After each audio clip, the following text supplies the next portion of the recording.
han sido bastante pocos.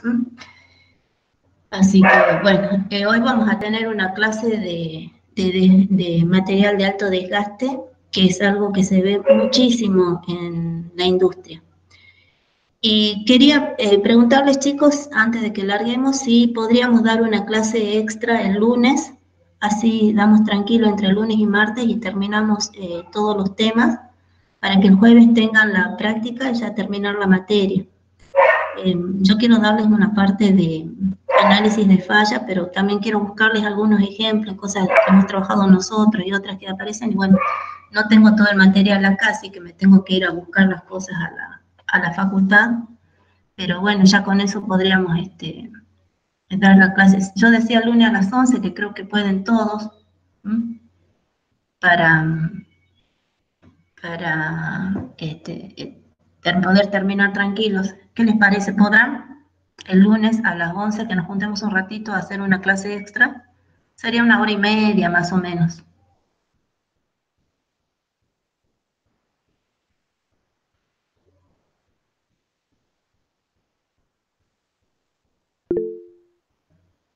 Bueno, si no pueden todos, yo voy a tratar de grabar la clase y después vemos si la podemos subir, aunque no es lo mismo, pero nos juntemos entonces, quedemos para el lunes a las 11, ahí damos una clase adicional y después completamos el martes a las 8:30 como siempre, y así terminamos la materia ya para que se vayan liberando de esta. Bueno, perfecto. Listo, entonces los espero a los que puedan el lunes a las 11. Y vamos a ver. De este tema que les voy a dar ahora, después les voy a subir un material que elaboramos hace unos años con unos alumnos, pero que está bastante bueno. Es una extracción, un compendio de bibliografía de distintos autores, pero pudimos sacar, a dejar un buen apunte que después ellos lo incluyeron como parte de su tesis, de su trabajo final. Así que eso después les voy a subir para que puedan. Así que lo que vamos a ver ahora es más o menos un pantallazo. Bueno, a ver, entonces comenzamos la clase. Vamos a ver.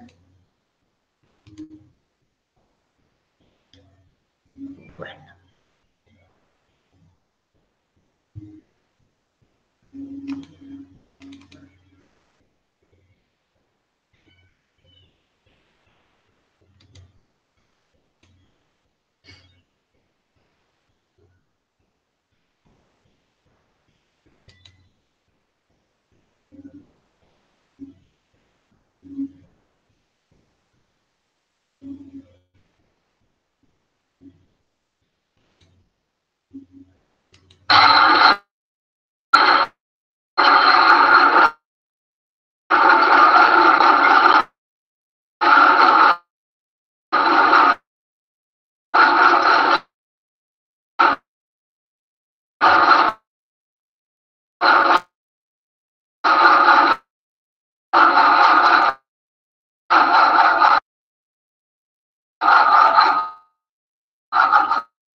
No me deja tachar el volumen.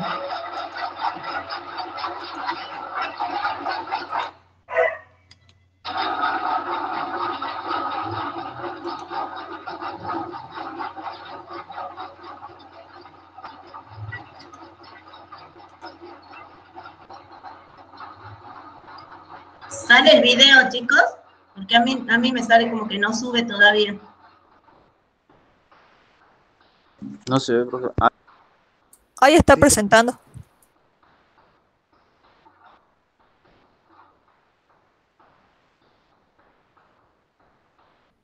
¿No se ve? A ver, ve. Ah, bueno, recién está subiendo. Ya lo vuelvo a poner en...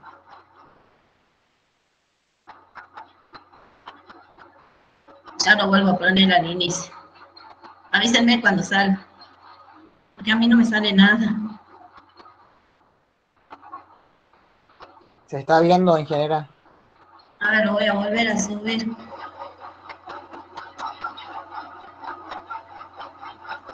Ah, esperen.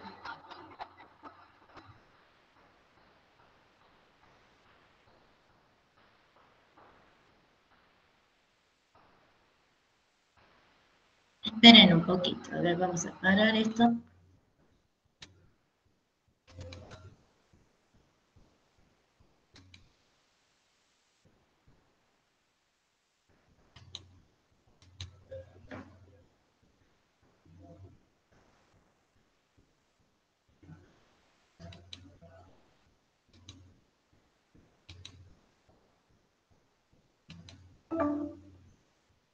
Bueno.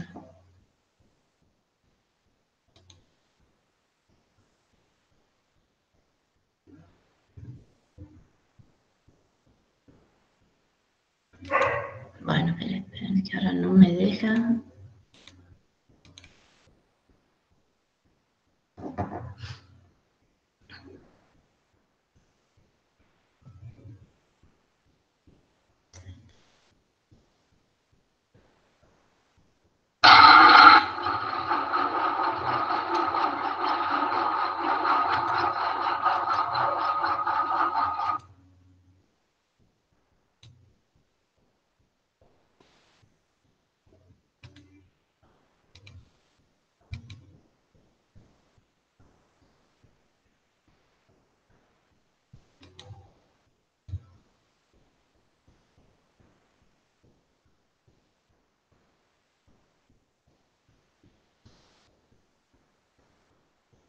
Ahora sale, chicos.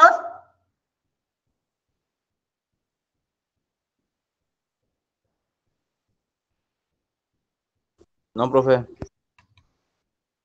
¿No? Ay, ¿ahora qué pasa? Con esto no me deja compartir el video. Vamos a esperar un ratito a ver si sube.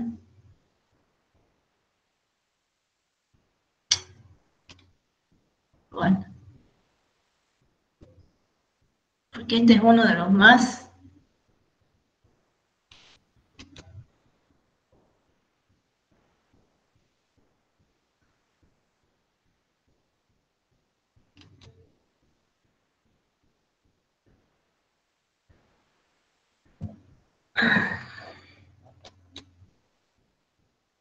Ahí se está viendo.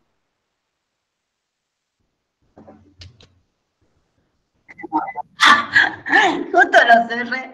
Bueno, se demora en cargar, entonces vamos a esperar un ratito a que se cargue porque es corto el video, pero quiero que vean porque acá les quiero presentar una nueva situación con los aceros que hay en planta.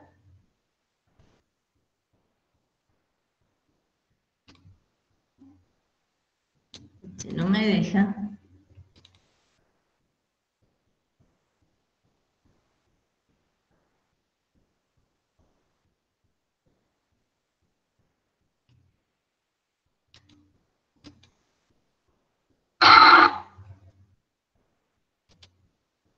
Bueno, vamos a hacer el último intento. Si no, vemos después.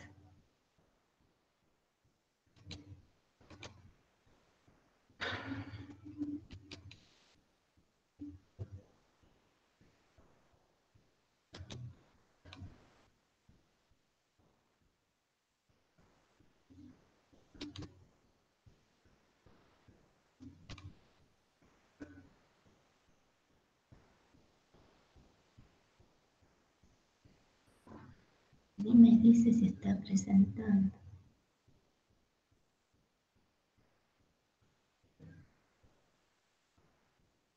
Ahí está.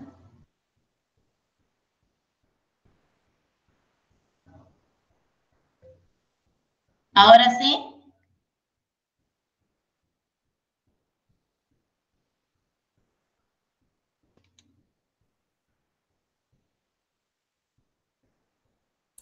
Sí, Ahí ahí se ve está. el video, profe, pero está medio tildado, parece.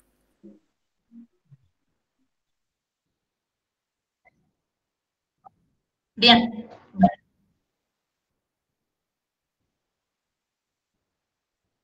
Bueno, a ver. Sí, no es tan pesado ni nada. A ver, bueno, ahí se los pongo de vuelta. Igual no es nada divertido, van a ver cómo se rompen piedras. ¿Se puede ver eso? ¿Ven bien?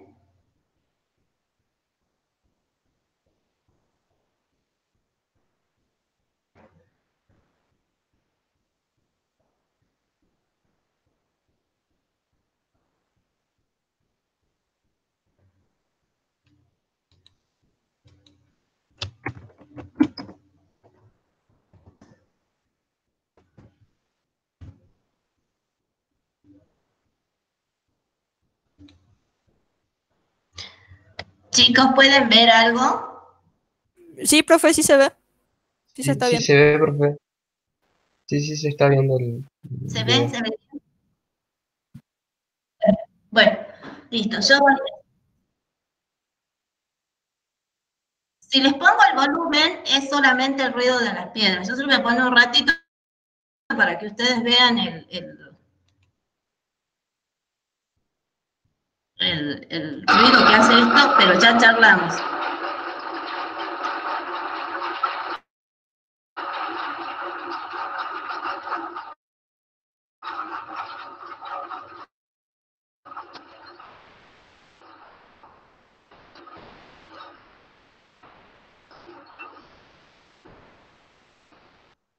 Bueno, ¿sobre qué acero vamos a trabajar hoy? O vamos a hablar, o vamos a conocer hoy. Es este. ¿Mm? El que es parte de estas piezas. Vamos a mirar este video para que ustedes vean. ¿Mm? Esta máquina es una trituradora. ¿Mm? Se llama trituradora de mandíbulas. ¿Mm? Ya les voy a mostrar cómo es el funcionamiento de esta trituradora. Lo que yo quiero que presten atención acá para que ustedes vayan tomando un poco de idea, es la función que tiene el acero que forma parte de las placas estas, que son las que van triturando, en este caso estas son rocas, y estas son trituradoras primarias donde la función que tienen es llevar a una granulometría menor el mineral, ¿no? Y ahí tienen ustedes cómo sale el mineral con una granulometría que sigue siendo grande, pero que es mucho menor. Entonces, lo que nosotros tenemos acá es una pieza que está trabajando a muy alto desgaste, que está trabajando a alto impacto, como ustedes pudieron ver, y cómo y trabaja a presión también, porque bueno, en este caso ustedes ven cómo se produce la molienda de estos minerales.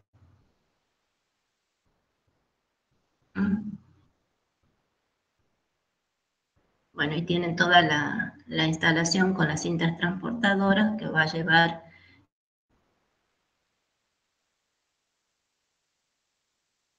el mineral a la segunda fase de preparación.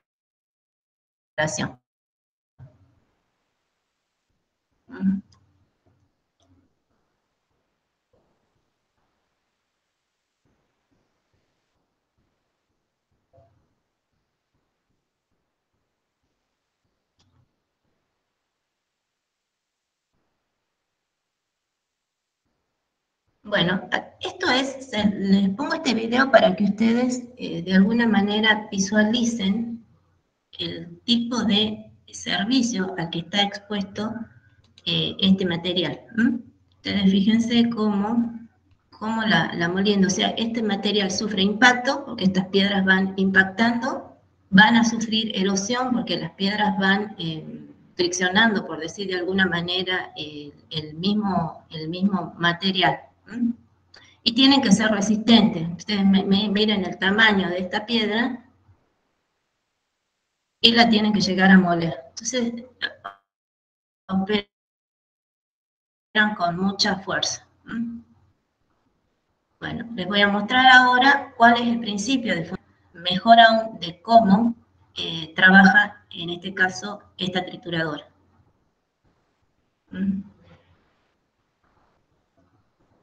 O sea, por ahí uno no podría creer que una piedra de ese tamaño vaya a molerse, y bueno, y efectivamente lo va a conseguir, como ustedes vieron, llevando todo el material a una granulometría menor.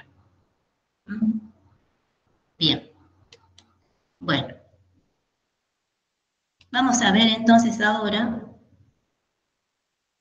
cómo funciona esta maquinita.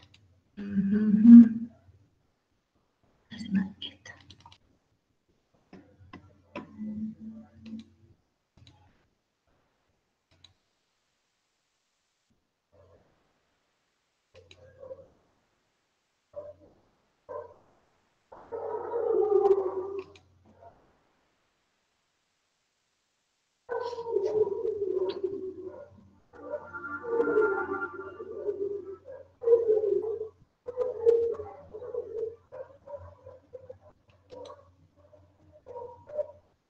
Vamos a esperar a que suba también.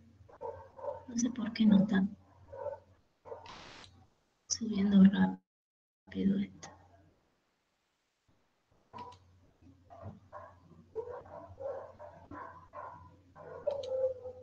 No presenta todavía, ¿no, chicos?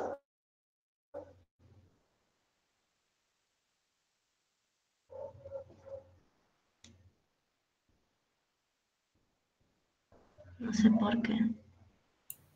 Ahí Ahí sí está. se ve, profe. Sí se está ¿Es un viendo. video también, profe?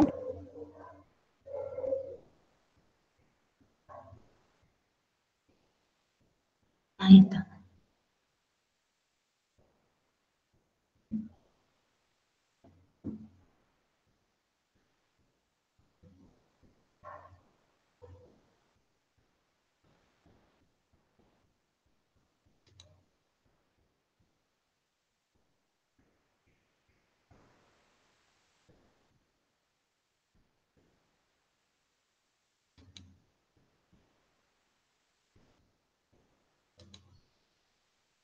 La confianza de nuestros clientes.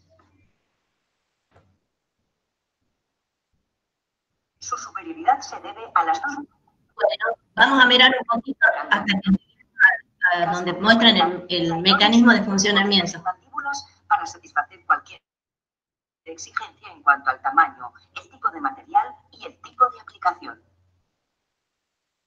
Las trituradoras de mandíbulas Retz se ofrecen en diferentes versiones, que van desde el modelo de sobremesa BB51 hasta la robusta unidad vertical BB300. Nuestras máquinas pertenecen a la familia de trituradoras de palanca única. Y acá tienen cómo trabajan las trituradoras estas. O sea, tienen estática una de las partes y la otra es la que se mueve. Materiales de construcción, mineralogía y metalurgia, cerámica, vidrio, investigación y análisis medioambiental. Son especialmente aptas para triturar piedras, minerales, menas, vidrio, cerámica, escorias, resinas sintéticas y otros materiales duros y frágiles.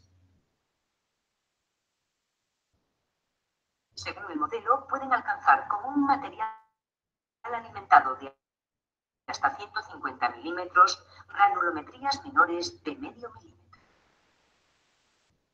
A continuación, tomaremos como modelo para la presentación de nuestras trituradoras la BB200. Esta es nuestra unidad vertical más vendida por su gran versatilidad. Cualidad que permite emplearla para las aplicaciones más importantes.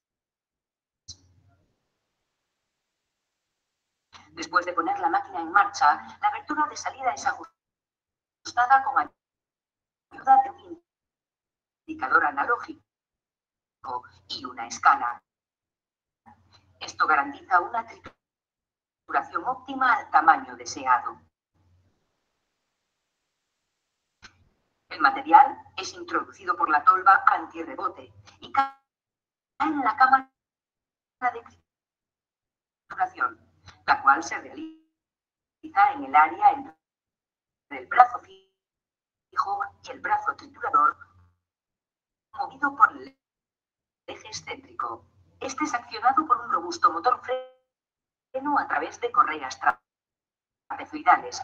La mayor de las poleas actúa al mismo tiempo de rueda volante, asegurando un funcionamiento uniforme y potente. El material es machacado por el movimiento elíptico del eje y desplazado hacia el fondo.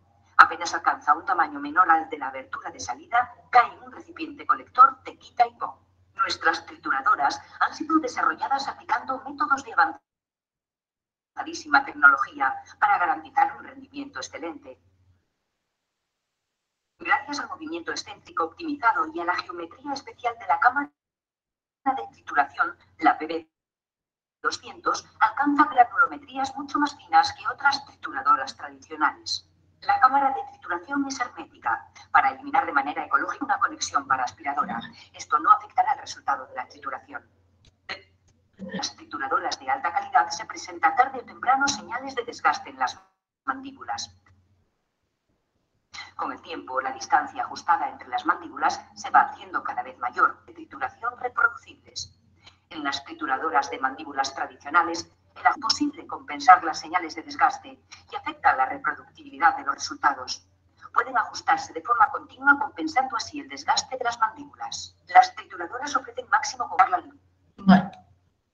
Bueno, la idea es de que ustedes puedan ver esta trituradora que les estoy presentando y cómo funciona el yacer.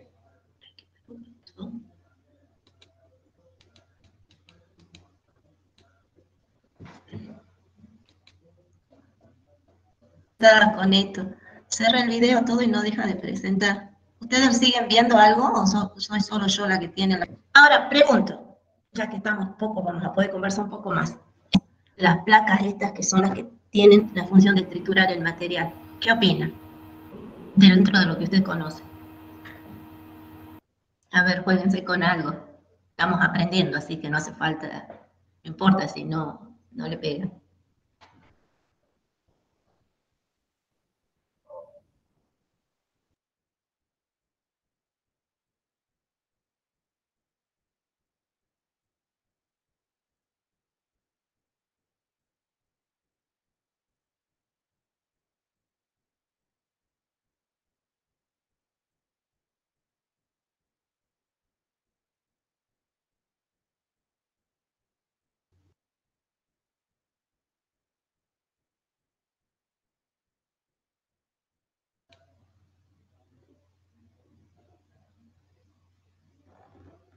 Parece que estoy con problemas de conexión, chicos, así que bueno, lo vamos a tratar de seguir. Ustedes me avisan cualquier cosa si no se escucha bien, no anda bien, se corta o algo, ¿ah?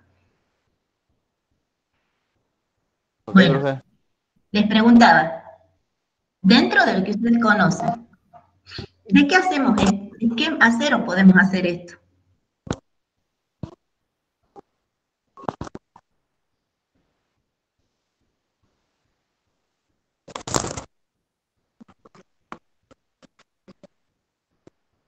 A ver, pensemos. ¿Qué fuerza ¿De acero para herramienta? Podría ser acero para herramientas en el sentido de que son bastante duros, son resistentes y fundamentalmente son resistentes al desgaste. Acá vamos a encontrarnos con un problema. Ustedes vieron que hay impacto.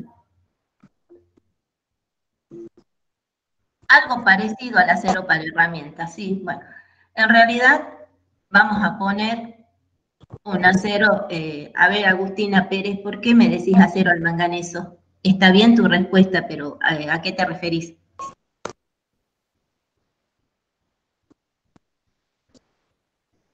Podría ser, no necesariamente, pero puede ser algo de eso.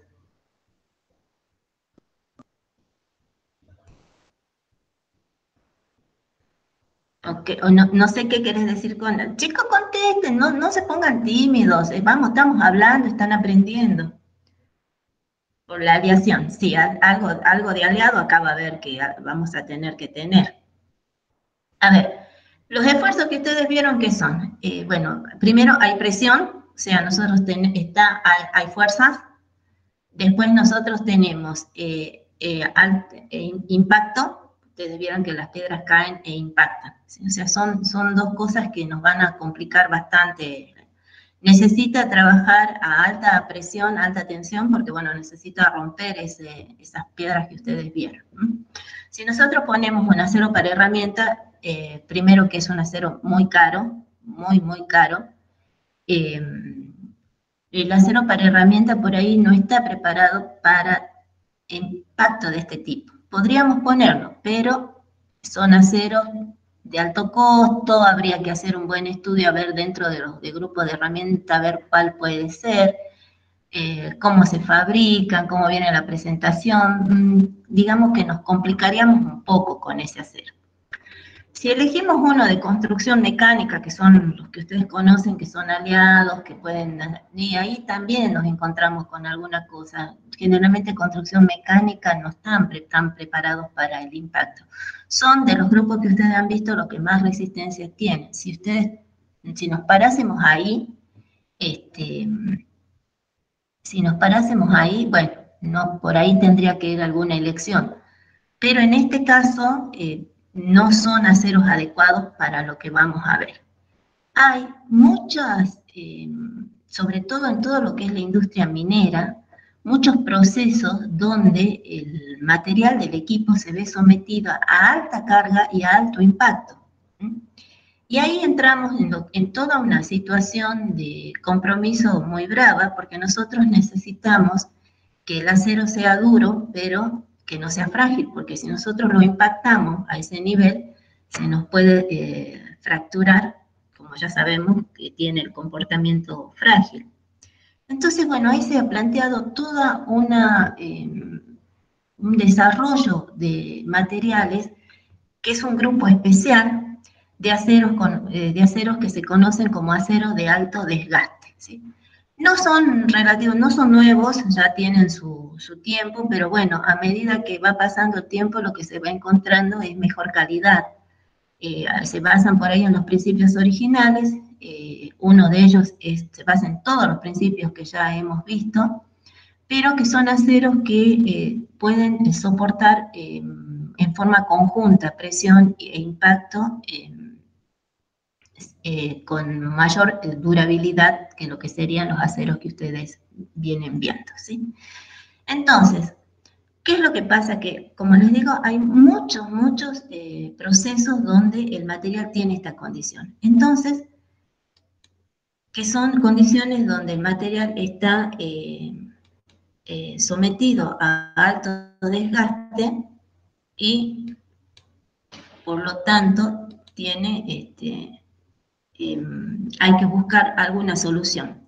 Y como una respuesta a eso surgieron estos aceros que se conocen así como aceros de alto desgaste, que están fuera de los 4 grupos que ustedes vienen viendo. Entonces, para poder saber cómo vamos a trabajar con estos aceros, hay que tener un poco de idea de lo que es el desgaste. Así que vamos a repasar un poco, o vamos a ver un poco de esos, de lo que es este desgaste y cómo se estudia y por qué es un tema importante en la industria. Es un tema que actualmente se trabaja mucho, se están tratando de encontrar muchas soluciones porque hay muchos factores económicos y ambientales que están atados a estos procesos donde se tiene estas altas exigencias mecánicas. Bueno, entonces, vamos a ver un poco de esto.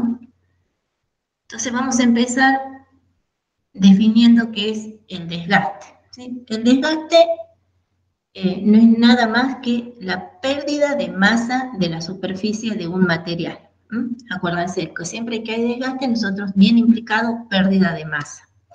Ahora, esa pérdida de masa se va a dar porque nosotros vamos a tener 2 piezas o 2 cuerpos en contacto, en interacción uno con otro, o sea, vamos a tener el movimiento relativo y bajo la acción de una fuerza.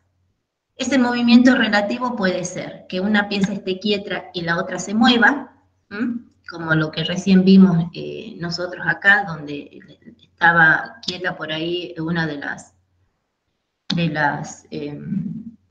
mandíbulas estaba quieta y lo que se mueve es la pieza que va a triturarse en este caso, ¿sí? O puede ser que estén en movimiento ambas partes a la vez, o sea, una en relación a la otra. Y siempre van a estar implicadas fuerzas. Entonces, cuando nosotros tengamos esa interacción mecánica entre dos cuerpos y adicionado una fuerza, nosotros vamos a tener desgaste.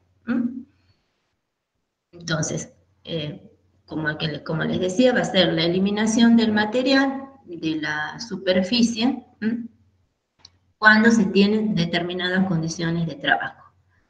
El principal resultado del desgaste va a ser la pérdida de material y a partir de ahí puede haber disminución de las dimensiones y por lo tanto se pueden llegar a perder tolerancias. Si ustedes prestaron atención, en el video decía de que cuando hay desgaste se puede ir ajustando la posición de las, en este caso de las mandíbulas, de esta trituradora, para que no pierda efecto en la función que tiene. Entonces, y en otros casos, cuando la disminución es importante y nosotros tenemos pérdidas de tolerancia, se puede requerir el cambio de la pieza. O sea, hay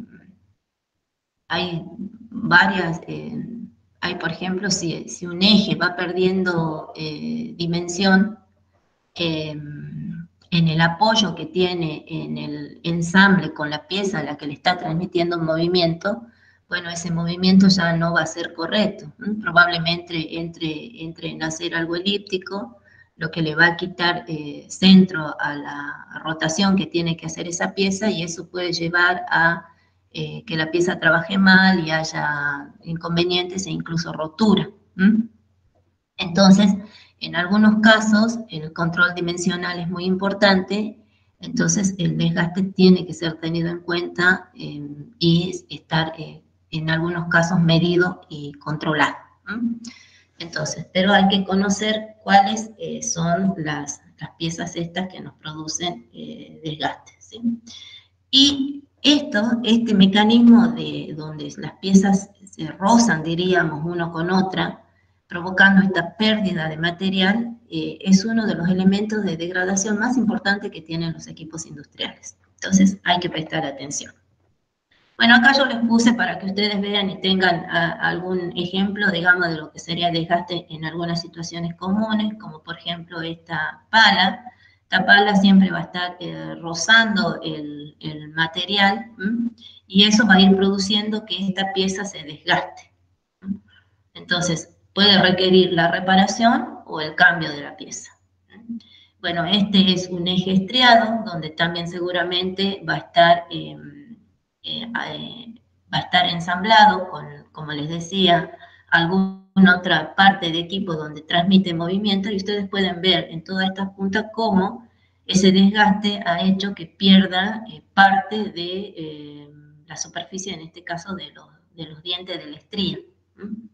Esto probablemente puede haber sido por una falta de lubricación. Entonces se produce de esta manera y ustedes ven ahí cómo queda la pieza que ya va fallada, y obviamente esto le quita efectividad a la pieza y va disminuyendo su rendimiento. Y bueno, y acá tienen lo que sería, por ejemplo, una rueda de un ferrocarril, donde también está en contacto con la vía, y cómo también esta pieza va a ir perdiendo espesor, va a ir perdiendo material, no espesor en este caso, y eso puede hacer, digamos, de que el movimiento no sea el correcto, bueno, produciendo algún tipo de falla en el desplazamiento de este vagón, de esta pieza. Bueno, estos son 3 ejemplos sencillos, ¿no? En la industria minera se estudian cosas a veces un poco más complicadas, pero esta, por ejemplo, no deja de ser un problemón en algún momento, porque probablemente todo este eje tenga que ser cambiado, o bien hay formas de reparar esto, pero bueno, hay que ser muy, muy cuidadosos. Esto, chicos, es falta de lubricación. Bueno, les voy a presentar un término, una palabra que capaz que no todos conocen, o o algunos sí. Esto se llama tribología. La tribología es precisamente la disciplina que estudia todo este tema del desgaste, pero lo estudia analizando la fricción, el desgaste y la lubricación. La lubricación en sí ya es toda una especialización dentro de la tribología, pero se dedica al estudio del contacto entre superficies sólidas en movimiento a través de estos tres factores, fricción, desgaste y lubricación, para impedir que se produzcan esos desgastes o mal funcionamiento a raíz de la fricción entre cuerpos que están en contacto y en movimiento relativo uno con el otro. En forma más amplia se dice que es la ciencia y técnica de los sistemas en movimiento, o le dicen también la ciencia del rozamiento. ¿Cómo hace la tribología para estudiar estos fenómenos? Bueno, define un cuerpo primario, ¿sí? Un cuerpo secundario, hace un estudio de lo que es la interfase, que puede ser un acerte lubricante o puede ser que entre estas dos piezas que se estén moviendo simplemente haya polvo, algunos óxidos, aguas, gases, etcétera. O sea, tiene que analizar todo el medio ambiente para ver también si las condiciones en las que están trabajando en cuanto a presión, a temperatura, etcétera. Con todo eso se hace un análisis de cómo trabajan estos dos cuerpos que están en movimiento, en contacto mutuo, para ver qué tipo de desgaste tienen. Y se van midiendo una serie de parámetros como la pérdida de material, que sería la tasa de desgaste, se ven qué cambios hay en la superficie y se ha hecho todo un desarrollo de toda la parte de lo que es lubricación. Eso no solo son aceites, hay otros tipos de sustancias también que pueden servir de lubricantes para disminuir este efecto del desgaste. Para hacer tribología normalmente se reúne un equipo de tipo interdisciplinario o bien tiene que ser un tribólogo que conozca de distintas disciplinas, como por ejemplo física, química y materiales. Así que bueno, esta es toda una, como les digo, una especialidad también que hay y que se trabaja. Yo he conocido gente que hace toda la parte de estudio de los aceites, la durabilidad, cuáles son los más adecuados, o sea, es toda una rama interesante para trabajar. Y la tarea del tribólogo en base a todo esto va a ser, bueno, tratar de reducir la fricción. Reduciendo la fricción va a tratar de reducir el desgaste. Ya vamos a ver también que si la pieza está bien y no está desgastada, tiene consumos de energía normales. Si la pieza está desgastada, empieza a consumir más energía. Y bueno, todo esto ayuda al mantenimiento de los equipos, ¿no? O sea, si los equipos trabajan bien, bueno, se espera que puedan durar una mayor cantidad de tiempo. La tribología puede estar presente en distintos aspectos, todo lo que es maquinarias, motores, componentes de la industria general. Y ustedes lo pueden ver, por ejemplo, en motores eléctricos, en turbinas, en algunas en todo lo que es extrusión y forja, que son algunos mecanismos que vimos nosotros para los aceros. Se acuerdan que extrusión era para pasar a través de una matriz, ejerciendo una fuerza para que se tome la forma y dimensiones de esa matriz. Los procesos de corte, o sea, toda esta parte donde haya fricción, bueno, puede intervenir un tribólogo. Bueno, ¿y por qué es importante nosotros que nos pongamos a estudiar esto? Porque se ha demostrado con el transcurso del tiempo, sobre todo en los últimos años del siglo pasado y lo que va de este año, de este siglo también bastante, ¿sí? Hay ciertos avances con respecto a este tema, porque se sabe que el desgaste tiene una alta incidencia económica en la industria y consecuentemente en el país donde están instaladas estas industrias, ¿sí? Estos son algunos datos que yo les doy de algunos estudios que se han hecho, hay muchos más ahora, pero bueno, para que ustedes más o menos tengan idea. Se dice que el desgaste y la fatiga son causantes del 95% de la salida de servicio de los elementos de máquina. O sea, los equipos, o los componentes que salen de servicio salen la mayor parte porque han estado sometidos a desgaste o han sufrido fatiga. ¿Eso qué produce? Produce pérdidas grandes de energía. Primero porque una máquina que está funcionando con un componente desgastado requiere mucho más energía que uno que está funcionando con sus piezas en formas adecuadas. Por ejemplo, si ustedes se trabaja con la trituradora que vimos, con las mandíbulas desgastadas, ustedes tendrían un consumo energético muchísimo más alto, porque el trabajo que tendrían para moler las piedras también es mucho más alto, entonces se requiere mayor cantidad de energía. Y se pierde mucha energía cuando las piezas no están bien cuidadas, bien mantenidas, o sea, cuando los elementos no son reparados. Y esa energía, como ustedes saben, es costosa, y en países como el nuestro, donde la energía todavía es un tema, esto, digamos, es altamente incidente. Además, bueno, se pueden tener periodos improductivos, mayor consumo de materiales y piezas. Ustedes, si no tienen, por ejemplo, un eje bien lubricado y se producen defectos y lo tienen que cambiar en forma seguida, bueno, eso es tiempo, es conseguir el repuesto, es comprarlo, y es tener también muchas veces tiempos improductivos cuando esos recambios implican parada de equipos. Entonces es importante poder seguir todo esto. Se sabe que todas las pérdidas causadas por estas deficiencias tribológicas son muy incidentes en la economía de cualquier país. Se han calculado, se calculan números enormes en eso. Y se considera que a nivel mundial una tercera parte de la energía que se genera se pierde en estos procesos termodinámicos a causa de la fricción. O sea que imagínense la cantidad de energía que está involucrada en esto y que no se aprovecha, ¿sí? Bueno, acá yo les puse algunos datos para que ustedes más o menos vean. Por ejemplo, en Estados Unidos se hizo un estudio donde aproximadamente el 6% del total de Producto Bruto, que son más de 200 billones de dólares por año, se pierden con este tema. Imagínense, el 6% del Producto Bruto es una barbaridad. ¿Sí? Hay temas como la investigación, por ejemplo, que no pasan del 2% del Producto Bruto, así que perder esta cantidad de dinero en este problema que se da en las industrias es terrible.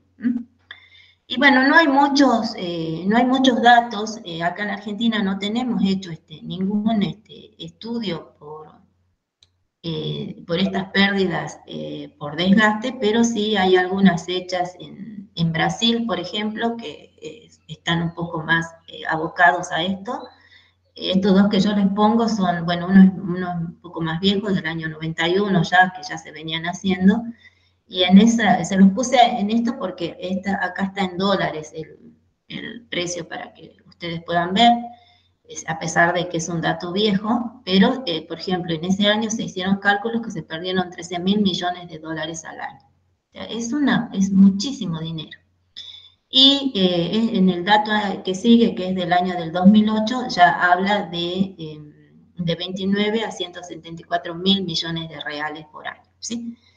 No lo pasé a dólares para que veamos, pero bueno, teniendo en cuenta cómo están las cosas, ustedes puedan darse idea de que la pérdida que hay por la cantidad de energía que se pierde por desgaste y las pérdidas de producción que a veces se originan por la parada de algunos equipos es muy alta para cada país. Entonces el desgaste es un tema que hay que prestar atención, es un tema en el que hay que trabajar y el que se están encontrando algunas soluciones. Y toda la parte de lubricación, por ejemplo, tiende a que haya menos rozamiento y con tal motivo se pueda conservar mejor las piezas.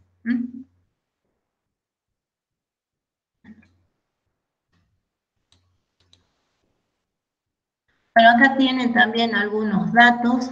Estos son en estos estudios son de Gran Bretaña, donde se habla, bueno, este es el de Gran Bretaña, el que está acá. En este caso, por ejemplo, ustedes pueden ver que las fuentes de ahorro que podrían darse si se pudieran solucionar algunos problemas, ¿sí? Y en relación, por ejemplo, acá ustedes tienen, esto está expresado en millones de libras esterlinas, que era la moneda de Gran Bretaña. Entonces ustedes acá tienen, por ejemplo, que el ahorro por costos de manutención y reposición de equipos es de 230 millones. Si se ahorrasen, por ejemplo, en lubricantes adecuados, serían otros 10 esto es millones, sí. Y ahí ustedes ya tienen, digamos, por ejemplo, cómo se reduciría el consumo de energía a través de la reducción de la fricción. O sea, que si hubiese un buen manejo de todo lo que es mantenimiento, lubricantes y reducción de la fricción, imagínense la cantidad de dinero que se podría ahorrar las industrias y consecuentemente el país. Así que es un tema bastante importante. Y dentro de las industrias que tienen pérdida por desgaste, obviamente a la cabeza siempre va a estar la minera, porque bueno, tiene este tipo de procesos que son de molienda de material que hacen que esté a la cabeza en esta problemática. Después, en menor medida, van a tener la agrícola, la metalúrgica, y bueno, ese papel y la alimentaria menos porque el tipo de equipamiento que utilizan. Entonces, todo esto lo que nos permite es ver un poco cómo está este tema, hoy en día, todo este tema del desgaste en la industria y en algunos países. Bueno, vamos a ver qué tipo de desgaste podemos considerar. Lo mismo que siempre, chicos, hay distintos autores, pueden tomar distintas clasificaciones o pueden tomar distintos tipos de desgaste. Yo acá les presento una que a nosotros nos sirvió, que nos fue práctica para encarar algunos trabajos. Y lo importante también es saber que no es siempre un solo tipo de desgaste cuando se tienen este problema, sino que en general se va a tener una combinación de algunos de estos tipos, pero bueno, digamos, como para empezar a estudiar y todo eso, hay que poder plantearse algún principio, alguna división. Entonces, en general, por ejemplo, se da mucho lo que es el desgaste por impacto. Acá vamos a tener en juego una energía cinética de un cuerpo que impacta, valga la redundancia, sobre una superficie. Y eso hace que esos impactos que son repetitivos y continuos vayan produciendo el desprendimiento de partículas en la superficie impactada y con la consecuente pérdida de material. Ese impacto puede ser porque impactan un chorro y flujo de partículas, como en el caso de la primera figura, que están transportadas por un fluido, que puede ser el mismo aire, o a veces puede ocurrir por impactos repetidos con cuerpos de mayor tamaño, ¿sí? O sea, en vez de que impacte una lluvia de materiales más finos, impacta un solo cuerpo y eso va provocando que de a poco el material se vaya, como en este caso ven acá, se está desprendiendo una parte, ¿sí? Y lo mismo acá, que va a terminar desprendiendo esta punta que está siendo impactada. Y de esa manera nosotros con el tiempo tenemos, por ejemplo, que en esta pieza el espesor habrá disminuido de este que es original a, por ejemplo, algo como esto, donde va disminuyendo, por supuesto, la sección efectiva de la pieza que compone. Bueno, entonces tendríamos desgaste por impacto, y acá no sé, se me salteó.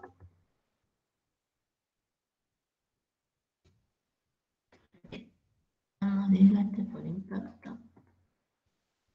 Y no sé qué pasa. Sería, este es el más Este abrasivo y por impacto son los que más he visto yo, digamos, que se producen en la industria, ¿sí? En este caso, el desgaste abrasivo, como ustedes imaginarán, son algunas partículas duras o protuberancias que se fuerzan contra una superficie y se van moviendo a lo largo de ella, ¿sí? Entonces lo que van haciendo es una pérdida progresiva del material. Y bueno, y dentro de lo que es el desgaste abrasivo se pueden ver distintos tipos, ¿sí? Algunos que sacan como si estuviesen viruteando una pieza, o sea, como si estuviesen maquinando, se produce como una viruta y van desprendiendo material. Esto es mientras van rozándose, ¿no? Estos ejemplos estos son esquemas a modo de ejemplo. O van microfisurando y de esa manera el material, una vez que toman cierta dimensión, las fisuras van desprendiéndose, o lo que se conoce como el defecto de arado, que es ir acumulando, como corriendo el material hacia un costado, digamos, como hace el arado, y va produciendo la pérdida de material. O sea, este es de los que más se da, que es el desgaste abrasivo. Después tenemos el desgaste por impacto, que les expliqué. Tenemos el desgaste por oxidación, que esto se da cuando una de las superficies está oxidada, y además tenemos esta cuestión de fricción, y si hay temperatura, se va perdiendo todo el material de la interfase. Esto digamos, se produce mucho, y bueno, obviamente la presencia de oxidación va acumulando, va haciendo que el material se pierda, porque bueno, se oxida y se apura la pérdida de espesor o de material por el hecho de que hay fuerzas también actuantes y movimientos relativos entre las partes. Se tiene el desgaste adhesivo, en este caso se trata de alguna pieza grande que se pega en el material y al ir haciendo el movimiento va produciendo que la otra parte vaya disminuyendo su espesor, si es que estamos midiendo eso, y el desgaste por rozamiento o fritting, donde este caso es prácticamente donde por ahí no tenemos lubricantes en el medio y bueno, van con una alta fricción entre las piezas. De estos, digamos, por ahí, estos desgastes por rozamiento, por ejemplo, esos son como más conocidos, y entonces acá se toman medidas para poner algunos lubricantes, algunas piezas, algunas sustancias que ayudan a que este rozamiento disminuya. Y de los que más se dan, en todo caso, son estos, ¿sí? Porque acá es contacto directo entre las partículas y todo lo que es impacto. Eso es lo que se produce mucho el desgaste en la industria. Bueno, entonces, ¿cómo se soluciona esto? Como yo les decía, con estos aceros de alto desgaste, que son aceros especiales que están preparados. Para darles un ejemplo concreto de cómo actúan estos aceros, vamos a ver específicamente un equipo que es una trituradora, para entender cómo funciona. Yo ya les mostré una, ahora les voy a mostrar otra. Y acá es interesante porque se trabaja con un mecanismo de trituración, comprende 4 formas de poder triturar, de poder llevar ese material a menor granulometría, y que es comprimirlo hasta que se rompa, romperlo por impacto, romperlo o desgastarlo por el rozamiento uno con otro, y también se produce corte. Y las trituradoras que nosotros tenemos van a ser por impacto. Nosotros vamos a ver ahora una de estas, que es o sea, acá vamos a ver 2, pero vamos a ver una yo la que estudié es una de martillos. Y bueno, después hay distintas otras que son de compresión, donde nosotros tenemos la de la mandíbula, que es la que vimos hace rato. Yo lo que vi acá en Holcim son este tipo de trituradoras de impacto y de martillo. Entonces ahora vamos a ver un poco de esta. Bueno, les voy a mostrar entonces cómo funciona esta trituradora con un esquema. ¿Sí? ¿Hasta ahí van bien, chicos?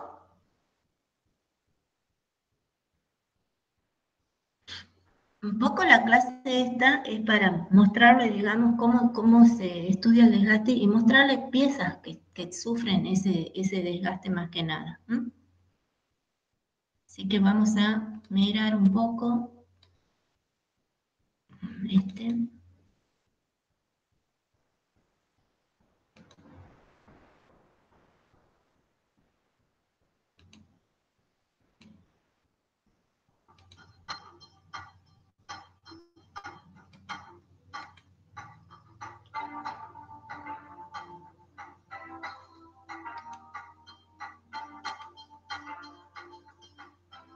In present-day rock crushing applications, there's an increased demand for a cubical product which meets precise granulometry parameters. Vamos a esperar a que suba. Bueno, ahora sí.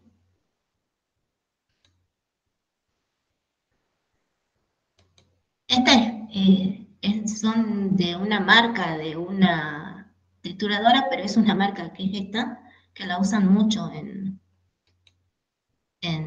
todas las industrias mineras.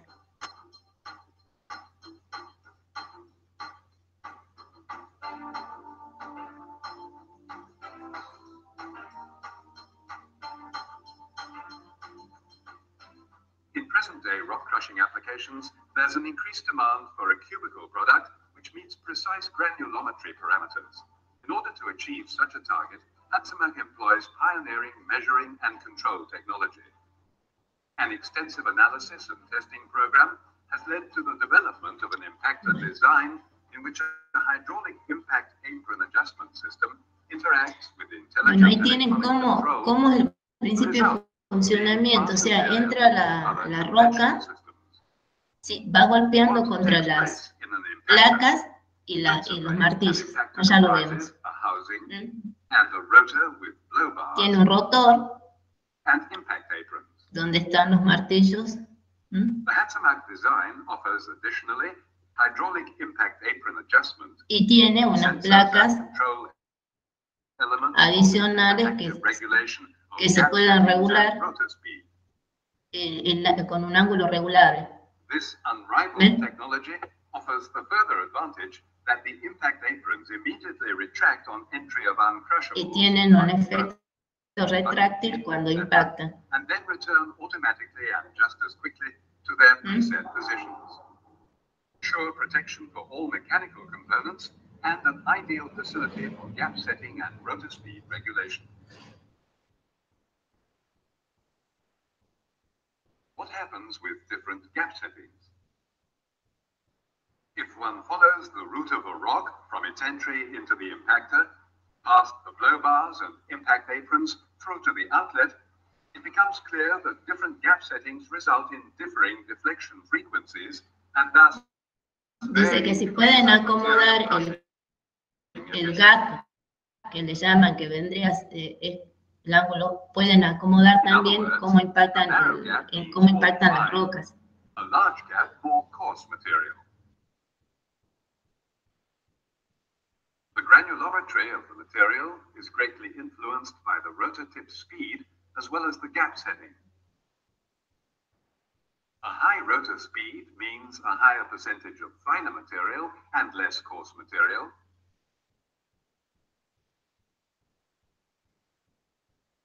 A lower rotor speed produces the reverse effect. Tienen todo What else regular. can Hatzemark impactors offer?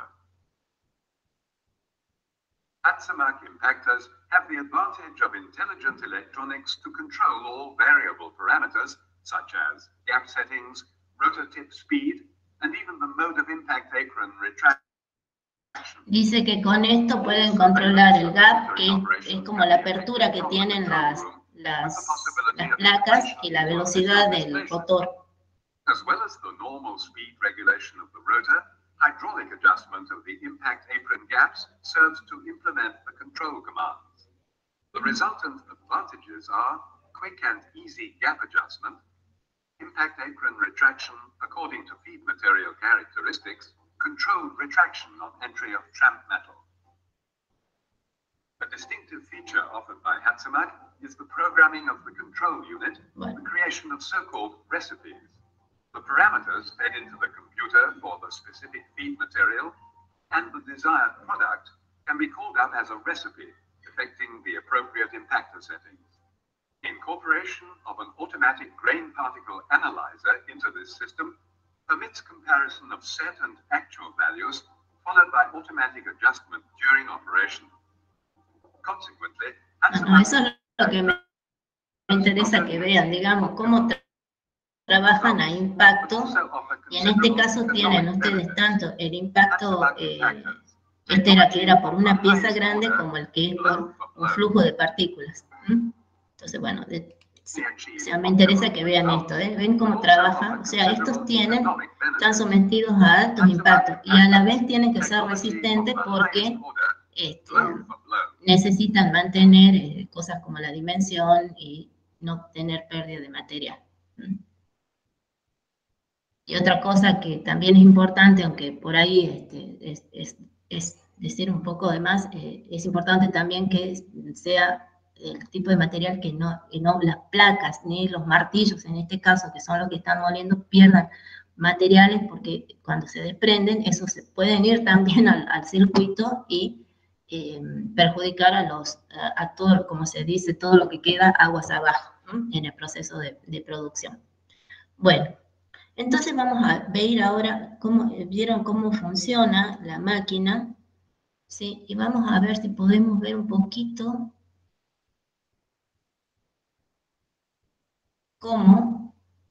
qué es lo que se produce, cómo está el material, hay un modelito, pues cómo está el material dentro de la máquina. Vamos a ver si podemos verlo, porque todo lo que tiene desgaste, esto está bueno para que ustedes lo vean.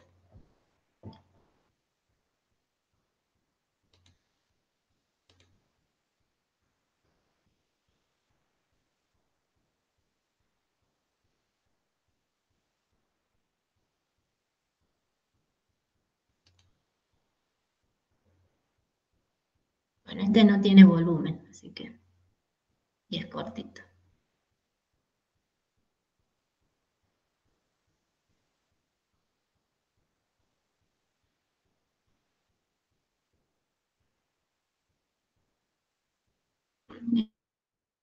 Este es un modelito, ahí están lo que serían las partículas.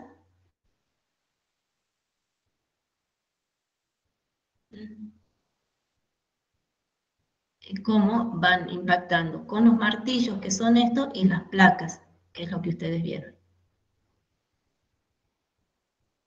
Como pueden ver, trabajan a altísimo impacto.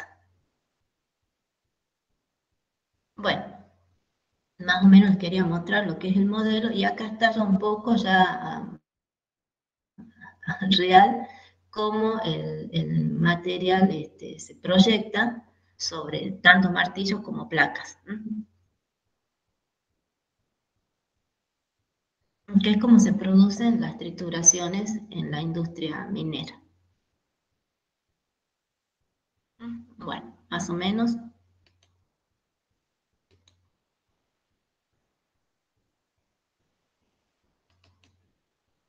Bueno, entonces vamos a continuar con la presentación, y yo ahora les voy a presentar un equipo para que ustedes vean, y les voy a contar de qué está hecho esto, para que vean. Bueno, habíamos dicho de que teníamos, ¿sí?, estas trituradoras. La que ustedes acaban de ver es una trituradora de impacto. Es una trituradora de impacto, que sería esta. Y la que les voy a presentar ahora es una trituradora de martillos, para que vean. Y les comento cómo trabaja. Bueno, esta trituradora la tienen en Holcim, las fotos son de ahí. La trituradora, esta es como una tapa, digamos, de la trituradora que es esta. Ahí se la ve. Y estas son fotos del interior. Estas son todas placas de revestimiento de la trituradora, o sea, todo lo que tendría, digamos, en la pared. Y este es, adentro tiene un rotor que tiene 6 ejes, son estos, que están ahí, y a cada eje van montados 36 martillos, creo que eran, ya no recuerdo bien el número, pero es un número importante, ¿sí? Es este, que es esto. Y los martillos son estos, ¿sí? Estos martillos tienen un agujero, acá tengo la foto de los martillos son estos, vienen, digamos, con este agujero es el que se pasa por el eje y los martillos quedan en esta posición. Cuando el rotor o la trituradora se pone en movimiento, estos giran, ¿sí?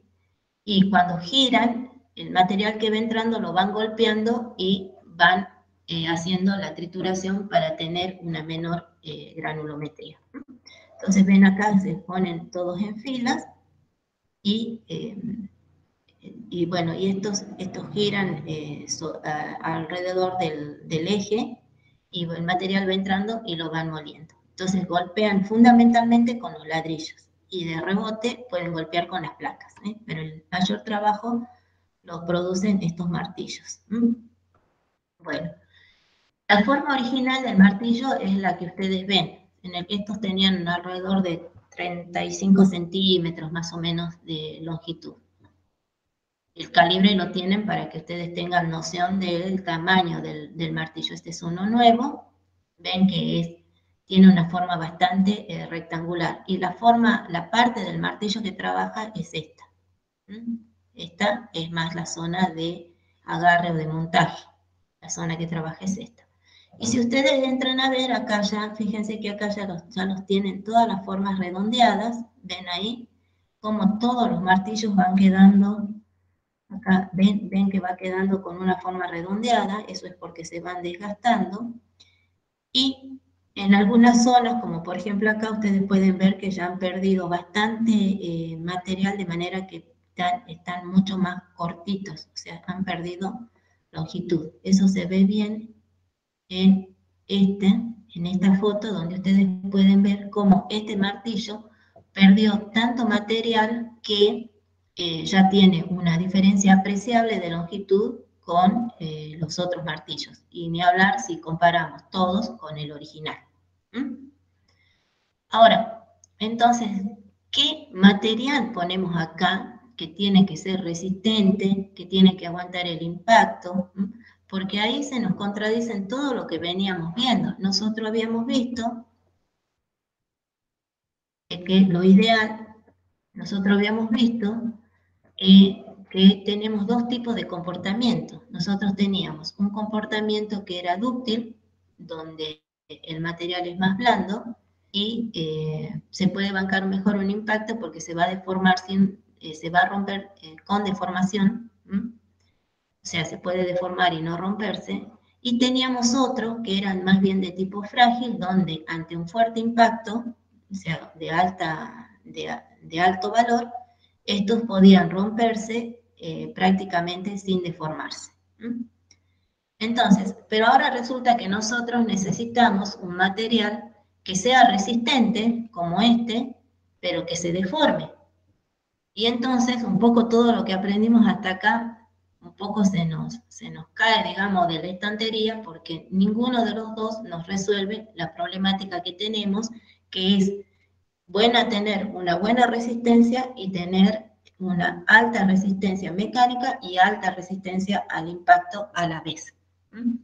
Entonces, bueno, ¿qué hacemos? ¿Qué se hizo? Bueno, eso, como todo, esta necesidad determinó el desarrollo de un material que ahora se usa mucho y que se llama acero Hatfield.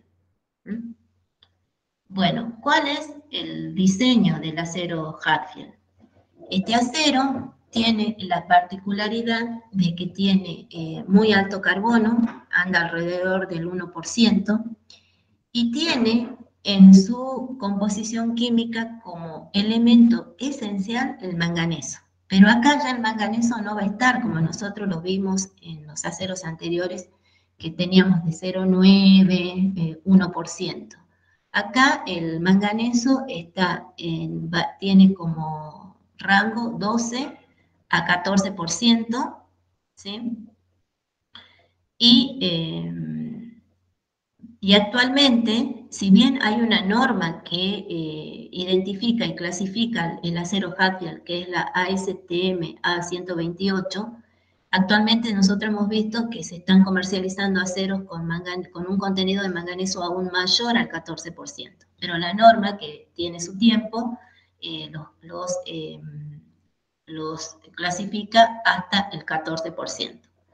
Lo que sí es importante, bueno, la norma empieza en 11, y otra cosa que también hemos visto en los aceros de actuales es que en 11 casi ya no comienza ninguno, ¿no? Prácticamente se ha ido a 12% como mínimo, y como les digo, están comercializándose aceros que tienen hasta 18% de manganeso, un poco más de lo que establece la norma, pero bueno, digamos, en este caso es un factor favorable. ¿Qué particularidad tiene el acero Hatfield? Bueno, resulta ser que el acero Hatfield, este porcentaje importante que tiene de manganeso estabiliza la austenita. O sea, tiene un efecto parecido a lo que es el níquel en los aceros inoxidables austeníticos. En este caso, el manganeso es un elemento gamágeno, que quiere decir que favorece la estabilización de la austenita. Entonces, si nosotros estudiamos microestructuralmente estos aceros, nos vamos a encontrar que tienen toda están todos con estructuras austeníticas. Entonces, si bien tienen alto porcentaje de carbono y tienen, si nosotros, por ejemplo, lo sometiésemos a un proceso de temple, o sea, calentamos y enfriamos rápidamente, en realidad este material no se va a templar, porque precisamente la cantidad de manganeso que tiene no permite que cambie de su estructura de austenita a martensita. Pero el material, mantener la austenita es como si estuviese en una situación de inequilibrio. ¿Qué quiere decir eso? Que ante algún estímulo se va a producir la transformación. Y se encontró que ese estímulo que produce la transformación martensítica, o sea, la transformación de temple, es justamente el impacto, o sea, el trabajo mecánico. Cuando tiene un fuerte impacto, esa zona que impactó se transforma de austenita a martensita. Y terminó siendo esto una solución extraordinaria, porque ¿qué es lo que pasa? Nosotros vamos a tener un material de un núcleo absolutamente tenaz, como lo es la austenita, con toda una superficie durísima, porque ya se transforma a martensita, en las zonas donde se requiere que sea duro, porque mientras más golpea, más transformaciones tiene. Entonces, con este principio, lo que se consiguió es que este acero pueda ser utilizado en muchos de estos elementos o muchos de estos componentes donde están en esta situación de necesitar buena resistencia mecánica y buena resistencia al impacto. De hecho, todos los martillos que nosotros hemos visto anteriormente, todos estos son trabajados en acero Hatfield.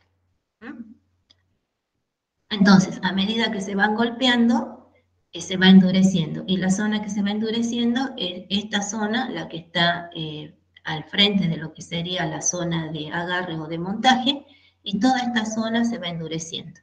Entonces, el principio de diseño que tienen los aceros Hatfield es que al tener un alto contenido de manganeso tienen estabilizada la austenita, ¿sí? Pero en una situación de inequilibrio de manera tal que ante impactos que sufre durante el trabajo cuando ya está en servicio, esas zonas impactadas se transforman a martensita y se tiene un excelente endurecimiento superficial para todas aquellas zonas que necesitan trabajar a impacto, ¿no?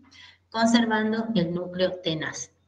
O sea, que ese es el principio del acero Hatfield. Se llama Hatfield porque el que lo diseñó o lo encontró fue precisamente una persona, un señor de apellido Hatfield.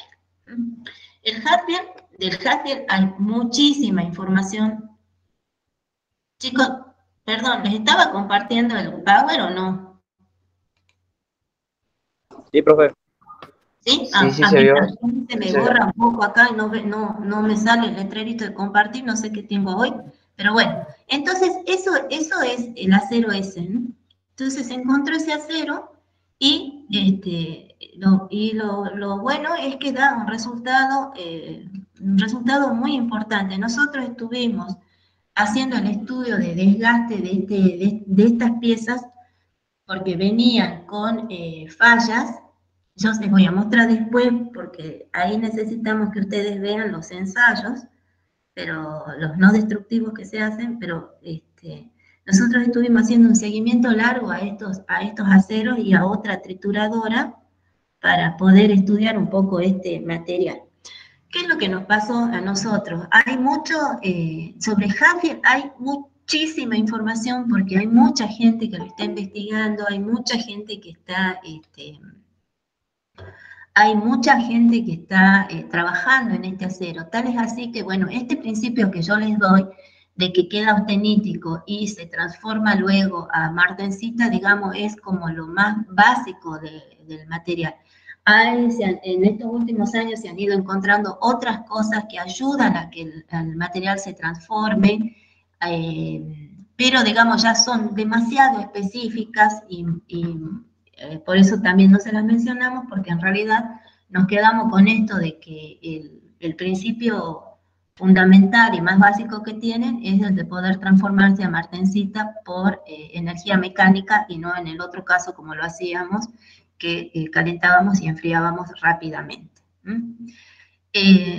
Precisamente en estos aceros, la composición química tiene que ser bien cuidada y la elaboración de la pieza también tiene que seguir un proceso cuidado, porque también hemos visto, por ejemplo, que al no tener una buena cantidad de manganeso, estas piezas en general a veces se someten, debido a la cantidad de carbono que tienen, tienden a formar carburos. Eso no es bueno, porque como el carburo es muy duro, lo que se desvirtúa esta cuestión de principio de diseño del núcleo tenaz. Entonces, lo que se trata es que estas piezas no tengan esos carburos. Y la forma de disolver carburos es calentar el material por arriba de 1000 grados, 1100 más o menos, y enfriarlo rápidamente de manera que no le das tiempo a que se una el carbono con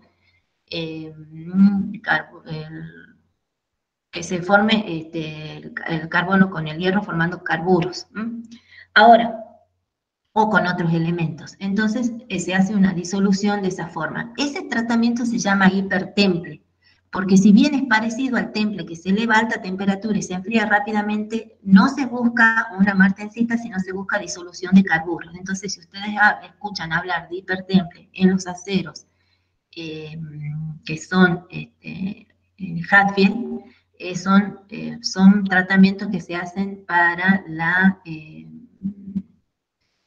que no se formen o se disuelvan, de disolución de carburos. Esa es la palabra, de disolución de carburos. Pero ¿qué pasa? Que cuando no tienen la composición química adecuada, estos tratamientos que se les hacen para disolver los carburos terminan templando algunas zonas del material. Y ahí arrancamos en desventaja, porque vamos a arrancar con zonas muy duras, martencíticas que van a impactar y se rompen. Entonces, estas piezas se tienen que controlar porque no pueden tener esa martencita de formación con energía térmica, sino tienen que formarse con toda la transformación que es energía mecánica. Bueno, y de eso nosotros hemos controlado y hemos visto un montón. Y como les digo, hemos visto también que hay muchos estudios y muchas cosas, pero bueno, nosotros tuvimos la suerte de poder interactuar con esta empresa y poder estudiar las piezas hechas. Tere, apaga tu micrófono. Sí, no, te quería decir si estás presentando algo porque no se ve. No, recién se la saqué, ya les quiero mostrar una sí, página. Porque ahí un chico dice que no ve, no sé si es que seguirás. No, ahora la dejé de presentar, ¿sí? Les voy a mostrar cómo Hatfield se vende a montones, ¿sí? Así que, cómo pueden encontrar información sobre el Hatfield. Así que, bueno, esto de privado. Hay muchísimos,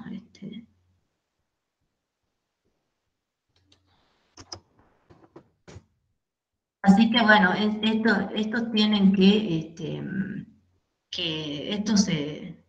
estos hay en venta, hay que comprar. Por ahí algunos no le dicen Hatfield, sino le dicen, ¿dónde estoy? Algunos le dicen aceros de alto manganeso, por eso cuando tu compañera hablaba yo no sabía bien a qué se refería, ¿sí? Si estaba, estaban, ¿dónde está ahora? Ay, no les puedo presentar, espérate. Ay, hoy estuve accidentada con las cosas a compartir. ¿Dónde está? Espera ahí. Entonces, lo que les decía es que nosotros pudimos hacer un estudio y bueno, entonces vimos que digamos que mucho de lo que se tiene en laboratorio con respecto a las propiedades y todo eso sirve un montón, pero nosotros lo que vimos es que había mucha, mira, no, es que está bien, había muchos errores en la elaboración de estas piezas. Entonces hicimos más bien un estudio de eso. De cómo trabajaban las piezas con esto.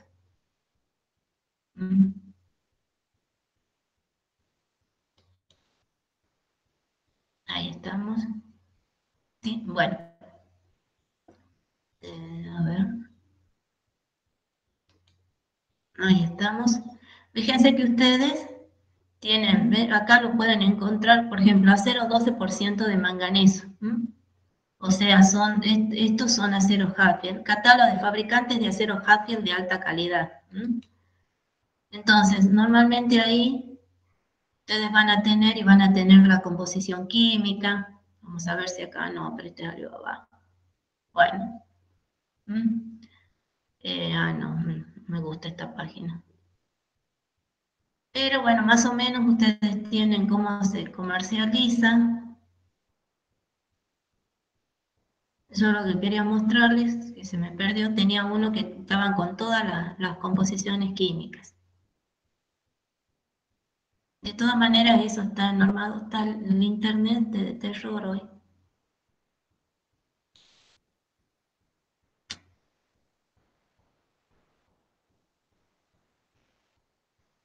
¿Cómo estamos de tiempo? Bien. Bueno. Profe, buenas. Disculpe, Sí. usted lo que había comentado sobre el hipertemple para el acero Hatfield, ¿lo tiene en el Power? ¿O lo comentó? No, eso te lo comenté porque me acordé ahora. Bien. Yo en el Power tengo solamente que lo que les mostré. Pero ¿sabes qué? Voy a dejar de compartir porque esto está lerdo. Sí. Bien, gracias. Este, Porque yo había notado que, o sea, lo poco que puedo notar era que más que nada que servía para la tenía distribución de unas carbono. cosas preparadas, pero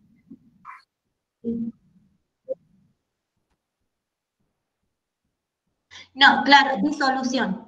Lo que pasa es que como vos tenés alto contenido de carbono, se tienden a formarse carburos. O sea, nosotros, digamos, hemos encontrado Hatfield con carburos. Y entonces, lo que se hace con el Hatfield es disolverle los carburos. Para disolver, se tiene que llevar el acero a alta temperatura, aproximadamente 1100 grados, y enfriar rápidamente. O sea, no dar tiempo a que se vuelvan a unir, ¿sí? ¿Y qué es lo que pasa? De que muchas veces por hacer el tratamiento térmico de disolución de carburos, si la composición química no es buena, el acero se templa.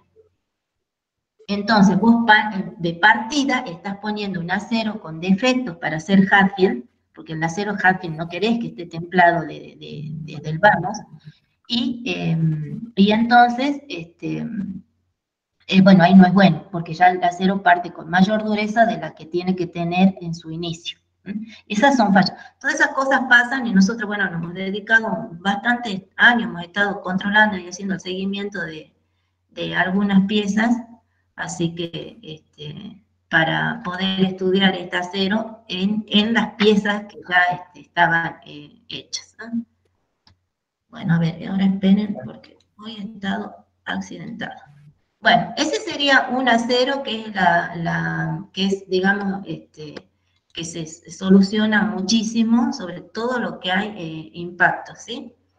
Bueno, yo para la próxima clase les voy a preparar algunas cosas donde hemos trabajado con estos aceros para que ustedes lo vean, pero ahora les voy a presentar, porque si no se me va a ir el tiempo y no sé qué pasa con mi servicio, parece que hoy no puedo adjuntar rápido las cosas. Así que vamos a ver, estábamos acá. Bueno. Y el otro acero que surgió para cubrir estas necesidades se llama Hardox. Sobre el Hatfield ustedes van a encontrar información a rolete en internet porque es muy conocido.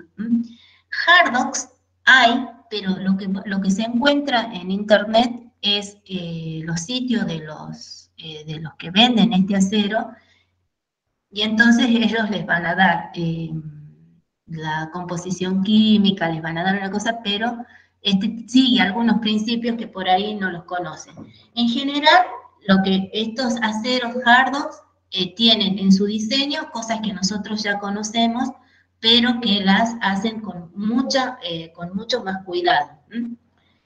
Son aceros aliados, son parecidos a los de construcción mecánica, pero estos logran mejor combinación de dureza y resistencia al impacto que los otros. Son aceros aliados, van templados y revenidos, tienen buena tolerancia al impacto y gran aptitud de trabajo en el taller. ¿Esto qué significa? Que tengan gran aptitud de trabajo en el taller.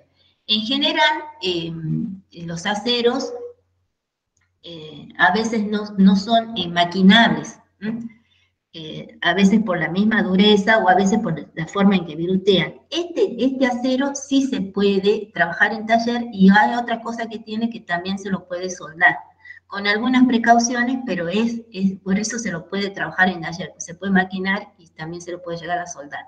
Hay que hacerlo con precauciones porque son aceros que tienen alrededor del 0,35% de carbono, y bueno, requieren cierto cuidado, pero se manejan más fácil en soldadura que, por ejemplo, algunos aceros de construcción mecánica. Ahora, ¿a qué se debe esto? Sí, el ajuste del análisis químico tiene que ser bien estricto, porque a partir de ahí es donde gana sus propiedades. Son aceros que tienen, como les decía, alrededor del 0,35% de carbono, eso le da buena dureza, pero no es tan alta, y sí tienen entre los aliantes dos elementos que son fundamentales, que es el cromo y el molibdeno, que les aseguran una muy buena templabilidad, y en particular el molibdeno tiene la ventaja de que cuando hacen el revenido, le provoca un mecanismo que hace que no pierda tanta dureza como sería un revenido común. En este caso, otro factor que tienen es el tamaño de grano muy fino, y tienen alta homogeneidad química, o sea, los procesos de producción son mucho más complejos que los de construcción mecánica, tienen baja dispersión de dureza, o sea, la dureza en toda la pieza. Por ejemplo, si ustedes controlan una chapa, la dureza tiene muy poca dispersión en toda la pieza, cosa que no pasa con las otras chapas de los otros aceros, y tienen un rendimiento que es hasta un 60% superior que otros aceros aliados. Eso siempre y cuando el hardbox esté bien hecho.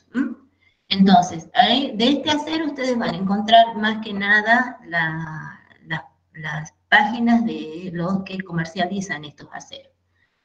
En general vienen en placas, bueno, esas placas se pueden cortar, se preparan y se pegan. Por ejemplo, estas, las que vienen para las cubiertas de las trituradoras, bueno, esas se pueden preparar y poner. ¿Sí? Y van en otros lados, están puestas también en algunos ductos de salidas de gases, todo cerca de la trituradora, ¿no? O sea, donde, por ejemplo, con los gases se van sacando también los materiales, y se usa también este acero para cubrir esos ductos de salida. Entonces, estos dos aceros son los que se conocen como aceros de alto desgaste, porque tienen esa particularidad de que son resistentes tanto a la carga mecánica como al impacto, ¿no? Que es algo fundamental para que, por el tipo de trabajo que ustedes ven que realizan estos aceros. Y con esto más o menos se pudo solucionar el tema de qué hacemos con estos equipos que tienen este tipo de trabajo, donde existe gran cantidad de impacto, pero también tienen que ser, no podemos poner un material blando porque no van a lograr, por ejemplo, en este caso, la trituración. Y además tienen que ser resistentes al desgaste. Entonces, ahí se juntan una serie de situaciones de compromiso que hacen que estos materiales, bueno, tengan que ser especiales, y se recurre a estos dos mayoritariamente. En algunos casos, cuando está muy bien preparado un acero de construcción mecánica, que podría ser la alternativa a un hardbox, puede llegar también a tener un buen rendimiento según el trabajo que tengan que hacer. Nosotros hicimos hace unos años atrás una comparación entre hardbox y un 4340 normalizado, y la verdad que anduvo bastante bien, anduvo mejor que el templado, pero bueno, eso, como les digo, son pruebas que se hacen y se va viendo por cómo van mejorando la calidad de los aceros. Pero bueno, esas son cosas que son particularidades. Entonces, repito, para todo lo que es alto desgaste, la solución mayoritariamente está centrada en lo que es acero Hatfield y acero Hardox. Así que bueno, esos son los aceros que están. Voy a ir un poquito más rápido porque, bueno, ando perdiendo el tiempo. Y vamos a ver otro tema que también ha sido una solución para alto desgaste, y es tener aceros comunes con recubrimientos de alta calidad. ¿Qué es lo que se hace? Se tiene un acero común, y a ese acero se le pone, a través de un proceso que ya lo vemos, una capa de materiales que son altamente resistentes, y con eso se puede solucionar el problema de desgaste en otras situaciones. Entonces, entre esos procesos, porque son varios, uno de los más conocidos y más utilizados es el que se conoce como proyección térmica de alta velocidad, o por sus siglas en inglés son los HVOF, que es High Velocity Oil Fuel. Y estos procesos consisten en proyectar, como dice el término, un cierto compuestos, son en generales, sobre la superficie de una pieza a alta velocidad, superando estos equipos llegan a superar la velocidad del sonido, y atomizan materiales que estén fundidos o semifundidos sobre la superficie. Y para lograr esa velocidad utilizan corrientes de gases, y para eso tienen, digamos, un equipo que son unas pistolas con unas toberas que se pueden, la cual es la que produce la proyección del material para que se pueda tener esta capa recubriendo la pieza. Les voy a mostrar, que va a ser más práctico, cómo funcionan estos materiales, si esto me deja. Hay uno cortito, tengo uno cortito y uno más largo. Vamos a ver si podemos pasar primero el cortito. Vamos a ver, proyección, algo. Estoy aquí está. Con el internet hoy rebelde acá. Bueno, a ver.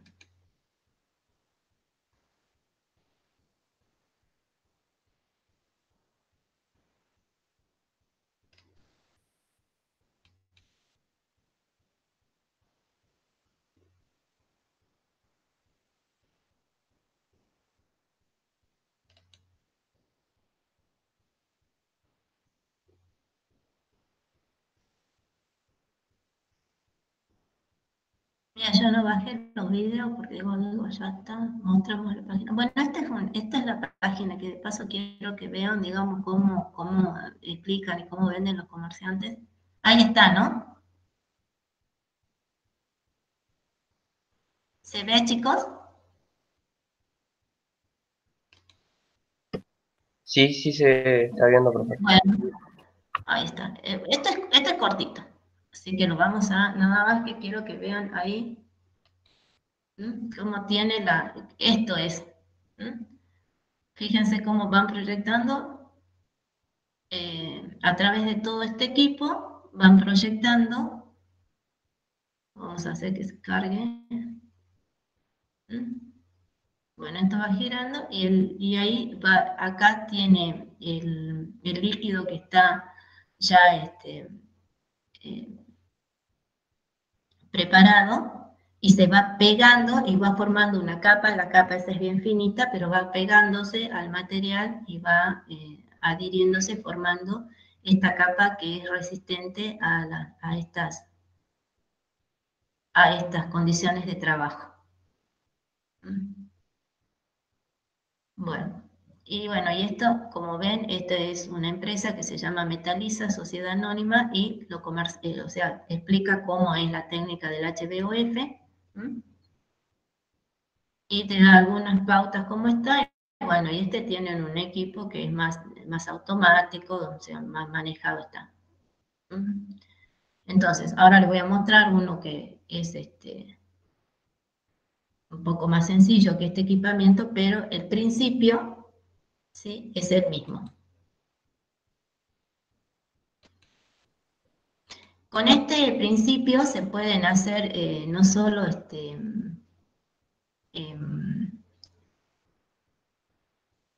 recubrimientos, o sea, se pueden hacer recubrimientos no solo buscando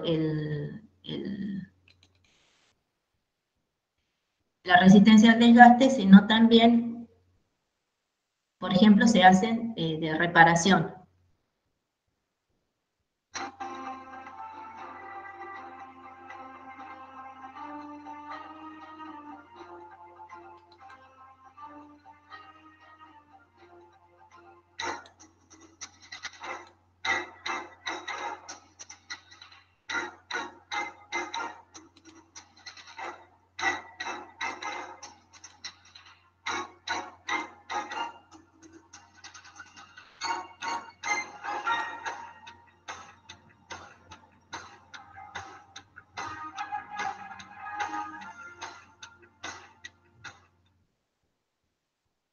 El proceso de metalización fue desenvuelto con la finalidad de revestir piezas con micropartículas metálicas.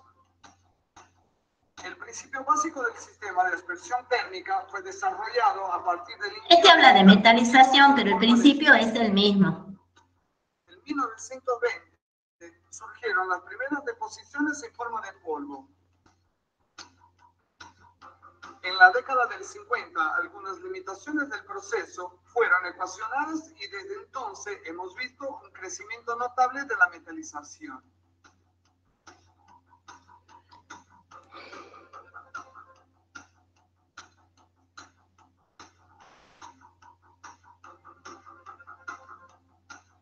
El proceso de metalización consiste en un material metálico o cerámico subdividido en partículas finas, que es depositado en estado fundido o semifundido en una superficie debidamente preparada.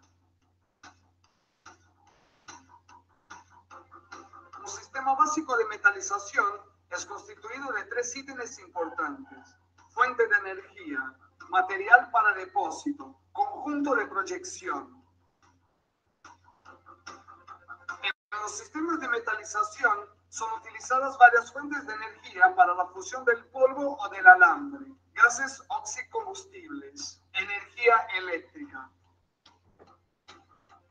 Los materiales depositados pueden ser polvos metálicos, alambres sólidos o tubulares. El conjunto usado depende de cada aplicación y transfiere la energía junto a la liga a ser depositada, efectuando la proyección en la superficie a ser metalizada.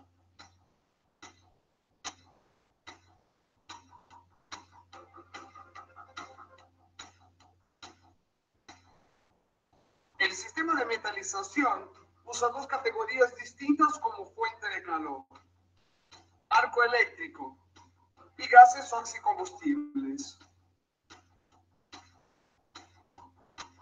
El sistema que utiliza energía eléctrica está compuesto por plasma transferido, no transferido y sistema arc spray.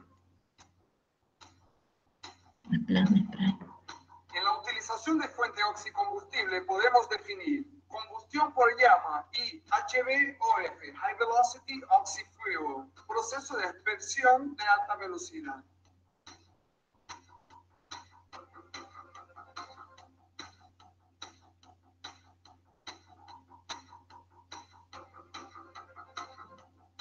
En el sistema de calentamiento con arco plasma, el mismo es usado en plasma de arco no transferido y plasma con arco transferido. En este sistema, los materiales son usados en forma de polvo. Las partículas son fundidas por las altas temperaturas del arco plasma sobre la superficie con temperaturas reducidas. En los sistemas plasma son usados gases y mezclas especiales de acuerdo a la aplicación. En el sistema arco eléctrico son aplicados materiales fundidos en forma de spray provenientes de dos alambres sólidos o tubulares.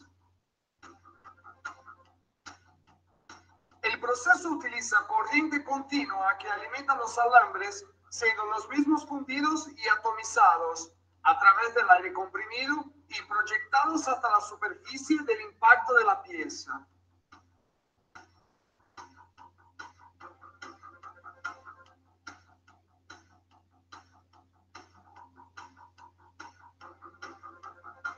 Cuando es utilizado como fuente de calor, una mezcla oxicombustible como oxígeno y acetileno, poseemos tres sistemas: Flame Spray, Thermo Spray, HVOF, High Velocity Oxy Fuel. En el sistema Flame Spray tenemos la alimentación continua de un alambre sólido que se funde al pasar por las llamas, siendo proyectado en dirección a la pieza con la ayuda de un aire comprimido adicional. En el sistema Thermospray son usados solamente los gases oxicombustibles. Los materiales a ser depositados están en polvo, que son calentados al pasar por las llamas y transferidos para la pieza o superficie a ser revestida. Estos sistemas son cada vez más utilizados en aplicaciones de manutención y reparo. El sistema HVOF, High Velocity Oxy Fuel, utiliza oxígeno y acetileno en alta presión, generando una alta energía en la cámara de combustible. La liga en polvo es arrastrada en altísima velocidad hasta la pieza. A continuación podemos observar las principales características de cada sistema como temperatura.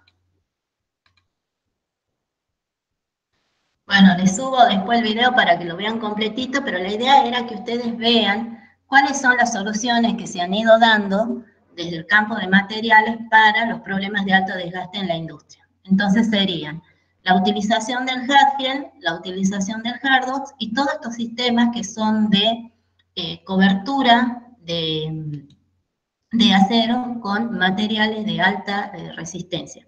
En el caso del HVOF, que es el que más maneja, por lo menos el que nosotros más hemos visto, estos compuestos son compuestos que tienen tungsteno y cobalto, así que son bastante resistentes, ¿sí? Les muestro aproximadamente un esquema de lo que sería cómo este material se va depositando capa sobre capa, y por ahí ustedes van a encontrar que dicen que tienen, que son como hojuelas, porque en realidad la partícula que sale redonda, digamos, con una forma redonda, cuando se deposita queda algo así como ven en esta foto, que sería como una hojuela. Entonces van sumándose una a la otra, y van sumando y depositándose por capa hasta lograr el espesor que se quiere de la capa, ¿sí?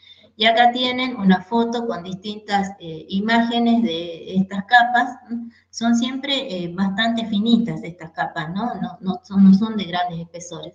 Y el aspecto que tienen según el material que se use como cubierta.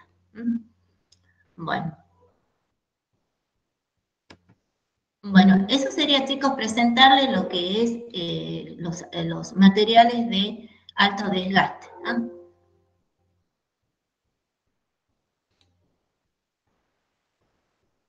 Así que bueno, un poco eso. Les pido disculpas que hoy estuve mal, pero la verdad que hoy me levanté rarísima. Tengo mis días en que estoy todavía con mis secuelas, así que bueno. Pero yo no quería dejar de darle las clases. De todas maneras, es presentarle estos aceros. Hay buen material para que estudien. Hay uno que hemos armado en la cátedra, porque sobre todo en Hardoc se encuentra poca información, así que yo después ya se los voy a subir. Y yo creo que mirando un poquito estos videos, ustedes pueden tener muy buena idea de lo que es toda la parte de HBOF. Todo eso, que vieron ahí que hay varios tipos que se usan, que es el plasma spray, el HBOF, que son de uso difundido. Todo eso se han surgido como estudio a esto, ¿no? La necesidad de tener, en algunos casos, por ejemplo, como recubrimiento para todo lo que es corrosión, y en este caso particular que yo les presento, como para el desgaste cuando tenemos situaciones de alto desgaste, y todo eso conforma una línea de estudios que se llama ingeniería de superficie. Así que como ven, chicos, cosas para que haga un ingeniero hay, pero infinidades de cosas. Si bien ustedes están formados más para la parte de gestión, porque bueno, eso es, para eso digamos, ese es como el fuerte de los ingenieros industriales, van a ser ingenieros, entonces van a estar en condiciones de entender cualquier situación técnica que se les presente. Entonces, y por ahí, bueno, terminar trabajando en alguna industria de producción donde tienen que aprender la parte específica de lo que se produce, o sea, si van a producir cemento, si producen plástico, esa serie de cosas. Pero como ven, campos de trabajo para el ingeniero, para ver y para hacer, hay un montón. En esto que vimos hoy nomás nosotros tenemos los que hacen tribología, por ejemplo, que eso también son especialistas, los que hacen ingeniería de superficie también son especialistas, y bueno, y por suerte para nosotros la ingeniería de materiales atraviesa un poco todo eso, bueno, por lo cual nos permite integrar algunos equipos interdisciplinarios cuando se hacen estas cosas, ¿no? El trabajo que nosotros tenemos, mucho del trabajo que tenemos hecho es más bien en planta, así que bueno, nos ha tocado interactuar, por ejemplo, con ingenieros mecánicos o con químicos, para poder entender algunos procesos y tener una mejor visión de cómo trabaja el material. Bueno, llegamos hasta acá.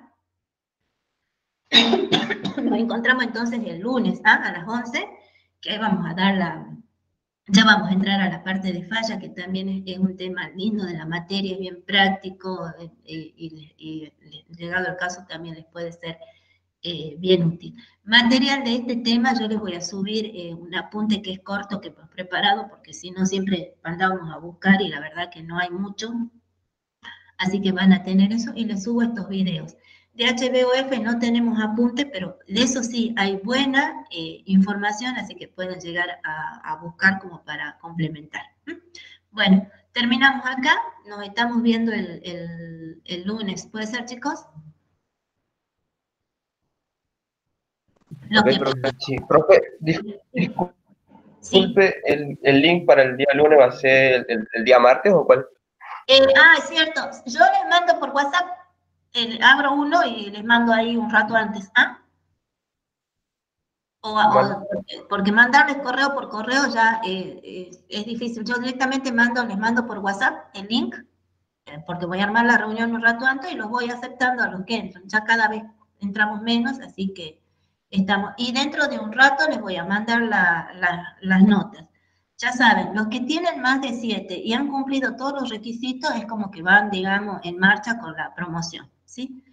Los que tienen 6 también se han cumplido los requisitos, están regulares sin problemas, y algunos de los que tienen 6, eso nos tenemos que sentar a ver, chicos, y es trabajoso, por eso no les puedo dar ya nomás.